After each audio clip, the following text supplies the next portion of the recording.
Hello बच्चों, let's read out the questions. Question says which of the following statement is not correct in uniform circular motion. सम बोला जा रहा है कि out of this four statement uniform circular motion के लिए कौन सी ऐसी स्टेटमेंट है जो इनकरेक्ट हो.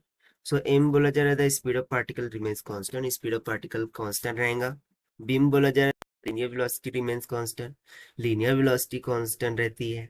सिम बोला जा रहा था acceleration always point towards centre, जो एक्सेलरेशन होता है वो सेंटर की तरफ पॉइंट करता है, यानी कि उसकी डायरेक्शन सेंटर की तरफ होती है. डीम बोला जा रहा था एंगुलर स्पीड रिमेन्स कांस्टेंट, यानी कि एंगुलर स्पीड कांस्टेंट रहेंगी. तो चलिए स्टार्ट करते हैं सोल्यूशन से.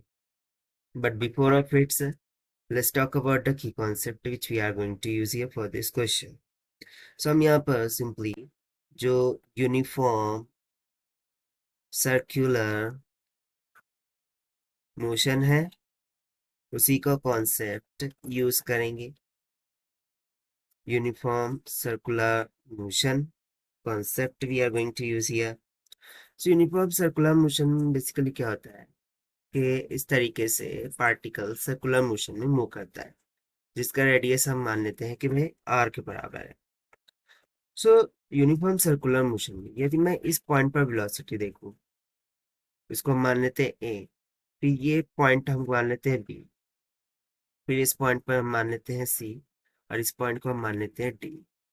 सो एट एवरी पॉइंट जो स्पीड ऑफ पार्टिकल होती है वो सेम होता है, लेकिन यदि मैं डायरेक्शन देखूं तो direction at every point A B C D is nothing but changing here. यानी कि हम सिंपली बोल सकते हैं कि जो स्पीड ऑफ द पार्टिकल है वो तो कांस्टेंट होगी, लेकिन velocity of the particle constant नहीं होगी.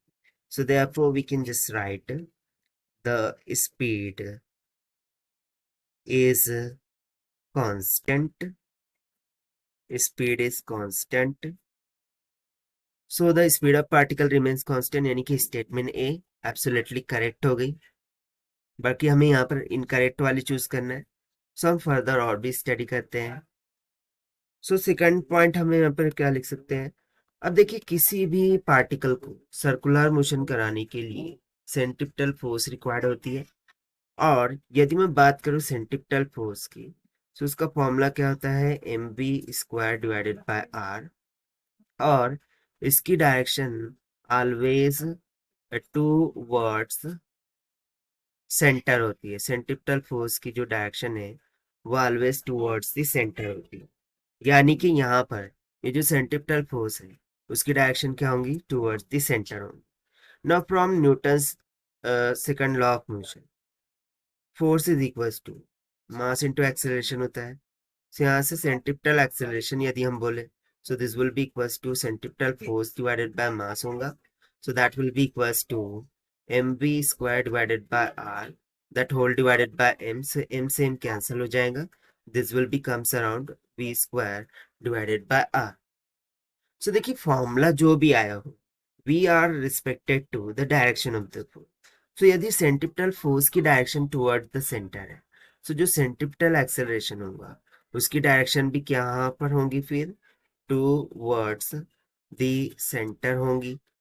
सो इस कंडीशन के अकॉर्डिंग यदि मैं स्टेटमेंट देखूं, so the acceleration always points toward the centre, ये स्टेटमेंट भी यहाँ पर करेक्ट हो रही है. while if we talk about the angular velocity, so v is equals to क्या होता है, r ओमेगा होता है. ठीक है, ये फॉर्मूला में पता है, जहाँ पर v क्या है, लीनियर वेलोसिटी को इंडिकेट करता है, r रेडियस हो गया, और ओमेगा एंगुलर वेलोसिटी को इंडिकेट करता है. सो जैसा कि यहाँ पर हमने ऊपर देखा कि v is nothing but speed, जो कि कांस्टेंट है, और r तो कांस्टेंट रहने वाला है. तो सिंपली जो ओमेगा होगा that is angular velocity, that is also be going to be constant here, that is also going to be constant here.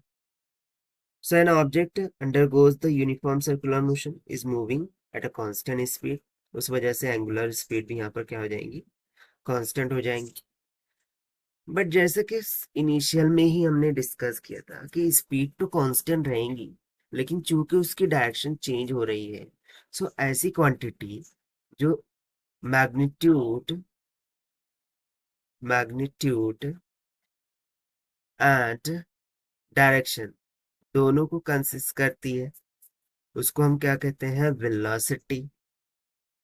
Velocity बोल देंगे या फिर लीनियर वेलोसिटी। तो यहाँ पर वेलोसिटी क्या रहेंगी, वो कांस्टेंट रहेंगी क्या, नहीं, क्योंकि भले ही उसका magnitude every and each of the point same है, बट डायरेक्शन क्या है, डिफरेंट है, चेंज हो रही है।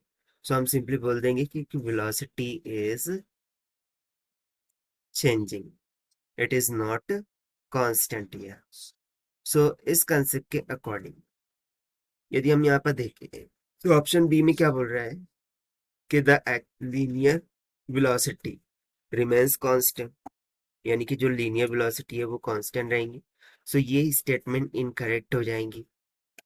But as per the question हमसे यही तो पूछा गया था, to find the which of the following is not correct in the uniform circular motion. So not correct is nothing but statement B.